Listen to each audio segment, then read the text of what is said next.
আসসালামু আলাইকুম। শুরু করছি আমি পদ্মজ উপন্যাসের ৭০তম পর্ব দিয়ে। পাতালপুরি নিস্তব্ধতায় ছেয়ে গেছে, কোনো সারা শব্দ নেই। বিথ্রিতে মেয়েগুলো বাঁধা অবস্থায় পড়ে আছে। পদ্মজা A1-এর পালঙ্কে শুয়ে আছে, তার শরীরে বিন্দুমাত্র শক্তি নেই। ঘরের ছাদে অপলক চোখে তাকিয়ে আছে, চোখ দুটি শুষ্ক, এক ফোঁটাও পানি নেই।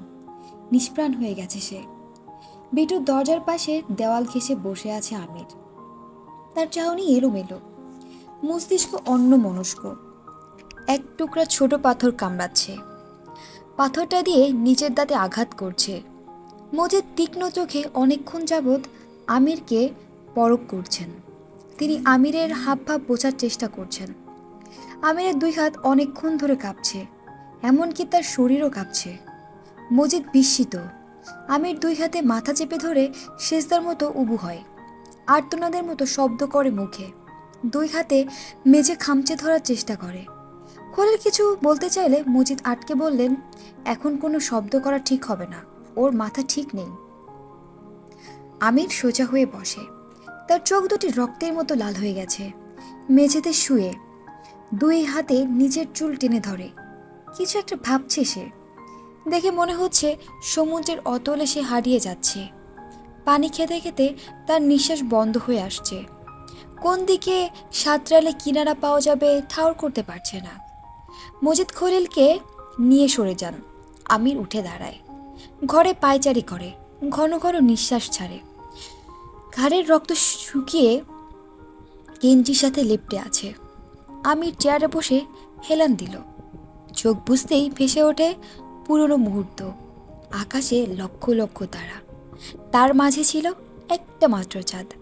আকাশের নিচে পদ্মনীরের ছাদে আমির পদ্মজাকে দুই হাতে জড়িয়ে ধরে দাঁড়িয়েছিল।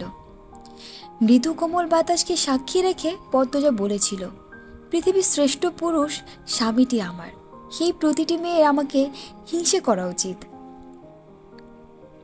আমির দ্রুত চোখ খুলে ফেলে, তার শরীর বেয়ে ঘাম ছুটছে, অস্থির অস্থির লাগছে। বোতল থেকে পানি বের করে খেলো, তারপর বড় করে নিঃশ্বাস ছাড়ল।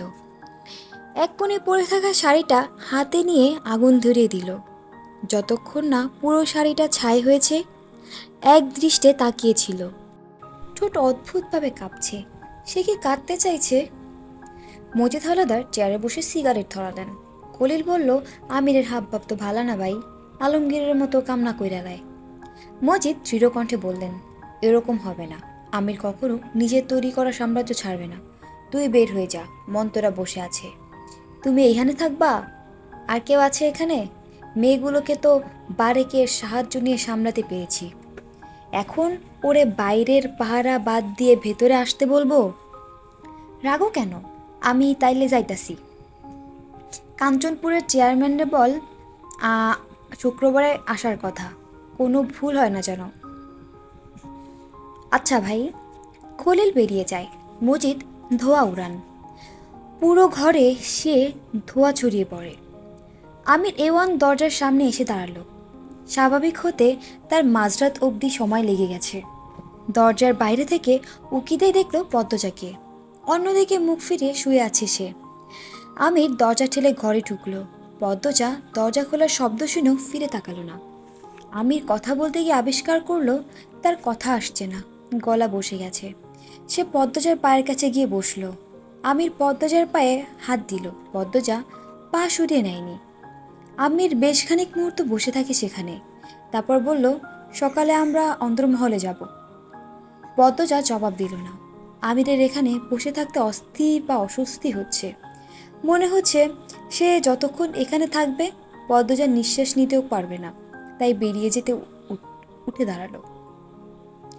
দরজার বাইরে পা রাখতেই পদ্মজার কণ্ঠস্বর ভেসে আসে, এই শক্তি আর মেধা ভালো কাজে লাগালে এর চেয়েও বড় রাজত্ব পেতেন, বেহেশত পেতেন, পরিবার পেতেন।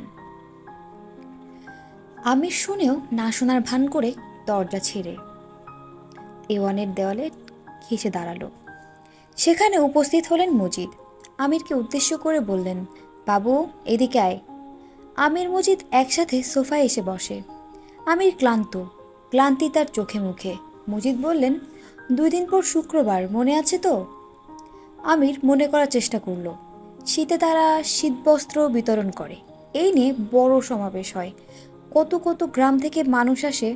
দুনিয়ার লোক দেখানো পাপ পুণ্যের হিসাব খাতায় হাওলাদের বাড়ির নাম পুণ্যের খাতায় সবার উপরে। আমি নির্বিকার কণ্ঠে বলল, মনে আছে। দেখিস পদ্মজা যেন কোনো ভেজাল না করে। আর কি ভেজাল করবে? মেরেই তো ফেলেছিলাম, আর একটু হলে। মেরে ফেললে খুশি হবে? আমিরে আচমকা রেগে যায়। মজিদ মৃদু হেসে বললেন, মারবি কেন? তোর বউ তো তোর কাছে রাখবি, শুধু একটু খেয়াল রাখতে বলেছি। কিছু করবে না ও। আমি দ্বিতীয়বার আর ভুল করব না। আমি বিরক্তি নিয়ে বলল, না হলেই ভালো। কুয়েতে সময় চেয়ে বার্তা পাঠিয়েছি, সময় দিবে না। আর এত অনুরোধ করার কি আছে? সময় মতো হয়ে যাবে। তুমি এখন সামনের কাজে মন দাও, আমি এই ব্যাপারটা দেখছি। মজিদ আমিরের পিঠ চাপড়ে বললেন, বাঘের বাচ্চা। আমির পূর্বস্বরে বললেন, যাওয়ার সময় বারেক ভাইকে বলো আসতে। বাইরে কে থাকবে? তুই এখন থাক এখানে। আমির কিছু বলল না। চারপাশ থমকে আছে, কোথাও কোনো শব্দ নেই। আমির নিজের নিঃশ্বাস নিজে শুনতে পাচ্ছে। চুপ করে বসে আছে। ঘাড়ের ব্যথাটা বেড়েছে, জ্বালাপোড়া করছে। সে 2-3 বার A1 দরজার দিকে তাকিয়েছে, হাজারবার নিজের ডান হাতের দিকে তাকিয়েছে। কেন এমন হচ্ছে সে জানে না। তার এক পাশে যেন রক্ত, অন্য পাশে ফুলের বাগান। ফুলের সুবাস তাকে চুম্বকের মতো টানছে। অন্যদিকে রক্তের রং যে তার পেশা, রীতি, নেশা, দায়িত্ব। আমি ঠোঁট কামড়ে দীর্ঘশ্বাস ছাড়ে। দ্রুত পায়ে চলে আসে A1-এ। ঘরে আবছা আলো, পদ্মজা ঘুমাচ্ছে। তার হাতে হ্যান্ডকাপ রয়ে গেছে। আমি জুতা খুলে হেঁটে আসে, নয়তো শব্দ শুনে উঠে যাবে পদ্মজা। সে টের পায় তার 2 পা কাঁপছে, প্রবল জড়তা কাজ করছে। তাদের আলাদা 2 পথ এক হতে চাইছে না। একজন মানুষ হয়ে 2 সত্তা নিয়ে বেঁচে থাকা যায় না। 2 সত্তা বড় যন্ত্রণার। আমির পদ্মজার পায়ের কাছে বসলো। ফর্সা 2টি পা স্থির হয়ে আছে। আমিরের লুটিয়ে পড়তে ইচ্ছে করছে, কিন্তু ছুলো না। পদ্মজার মুখের দিকে চেয়ে রইল অনেকক্ষণ। পৃথিবীর একমাত্র অদ্ভুত মানুষটি বুঝি সে। আমির বিছানায় উঠে বসে, পদ্মজার গলার দাগটা দেখার চেষ্টা করে। পদ্মজা জেগে ওঠে। আমিরের মুখটা ঝুঁকে আছে তার উপরে। সে সরে যাওয়ার চেষ্টা করতেই আমির পদ্মজাকে জড়িয়ে ধরে।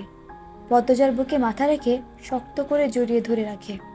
শুনতে পায় পদ্মজার বুকে ধুকপুকুনি। পদ্মজা চমকে যায়।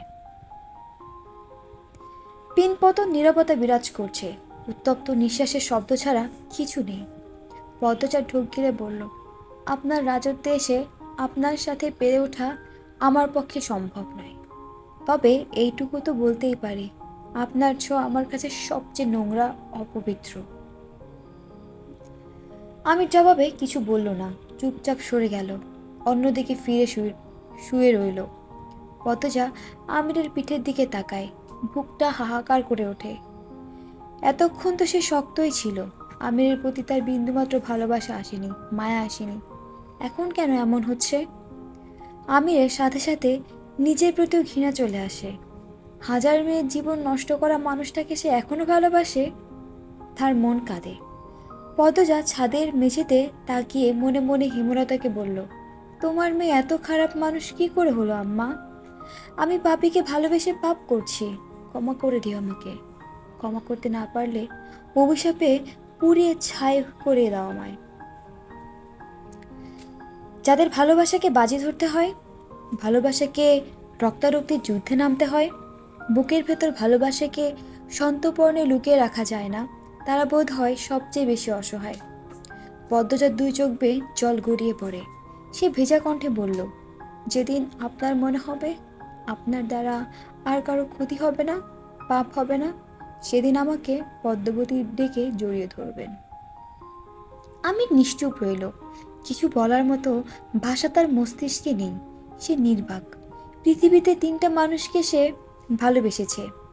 তার থেকে 2টা মানুষই তার পাপের জন্য তার থেকে দূরে সরে গিয়েছে। আরেকজন চলে যাওয়ার পথে। তারপরও আমির পারে না সব কিছু ছেড়ে ছুড়ে দূরে হারিয়ে যেতে। তার ইচ্ছে করে না। সে ভাবতে পারে না। পদ্মজা কাঁদতে কাঁদতে বলল, আমার মা নেই, বাবা নেই, আমার স্বপ্ন আশা সব কিছুই তো আপনি ছিলেন। আপনাকে নিয়ে আমি বৃদ্ধ হতে চেয়েছি, সেই আপনি আমাকে মেরে ফেলতে চেয়েছিলেন। শত শত মেয়েকে পিটিয়ে জান ছিনিয়ে নেন। আল্লাহর দোহাই লাগে, আমার কষ্টটা অনুভব করুন। আমি হাসরের ময়দানে কি করে মুখ দেখাবো? মৃত অত্যাচারিত মেয়েগুলোর সামনে কি করে দাঁড়াবো?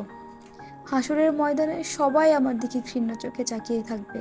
কলঙ্কিনী আমি, আপনার বউ হয়ে আমি কলঙ্কিনী হয়েছি।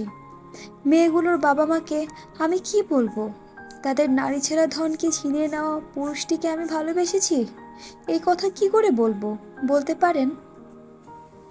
আমির উঠে বসে, বেরিয়ে যায়। পদ্মজা কাঁদতে থাকলো, চোখের জল শুকায় না। আল্লাহ তাআলা এ কোন পরীক্ষায় ফেলেছেন? আমির খুব দ্রুত ফিরে আসে।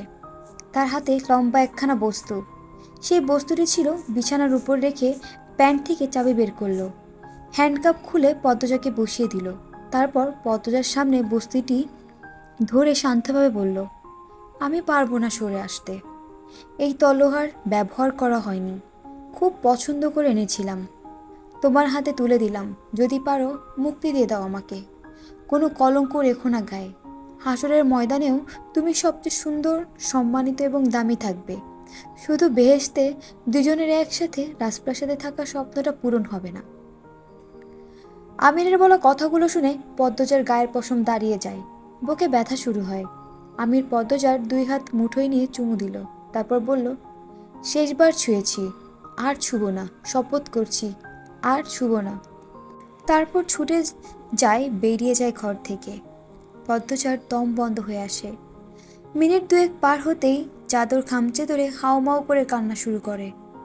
আল্লাহর উপর প্রশ্ন তুলল, আমার ভালোবাসায় কি কমতি ছিল আল্লাহ? কেন এমন জীবন দিলে আমায়? আমি কি করব? মৃত্যু দাও আমাকে। পদ্মজা চোখ ভর্তি জল নিয়ে তুষারের দিকে তাকালো। তুষার এক হাত কপালে ঠেকিয়ে বিড়বিড় করে, মাই গড! তার শ্বাস প্রশ্বাস ঘন হয়ে যায়, চোখে জল টিকটিক করছে। এমন অদ্ভুত ভালোবাসা সে দুটো দেখেনি। একজন খুন হতে চেয়েছে, আর একজন খুন করে মুক্তি দিয়েছে। ফাহিমা কাঁদছে। পদ্মজা মিষ্টি করে হেসে বলল, আপনি এভাবে কাঁদছেন কেন? আমির হলাদারের একটা সুন্দর জীবন হতে পারত। আফসোসের স্বরে বলল ফাহিমা। পদ্মজা ফিক করে হেসে বলল, পুলিশ হয়ে ক্রাইম কিং এর জন্য কাঁদছেন? তুষারের বুক ফুঁড়ে দীর্ঘশ্বাস বেরিয়ে আসে। কঠিন মনের তুষার ভেঙে পড়েছে। ভালোবাসার অনেক ব্যাখ্যা সে শুনেছে, কিন্তু ভালোবাসা এমনও হতে পারে সে ভাবেনি। তুষার বলল, তিনি অবশ্যই চেষ্টা করেছিলেন এই জগৎ থেকে বের হতে, কিন্তু পারেননি। তিনি আষ্টে পৃষ্ঠে পাপের রাজ্যে জড়িয়ে গিয়েছিলেন। কিন্তু ভালোবাসার কোনো আদালত থাকলে সেই আদালতে আমির হাওলাদারের সব খুন মাফ। পদ্মজা ঠোঁট কামড়ে হাসে। অনেক কাহিনী, অনেক কান্না তো এখনো বাকি। হেরে একটুতেই কেঁদে অস্থির। তার ভীষণ হাসি পাচ্ছে, ভীষণ।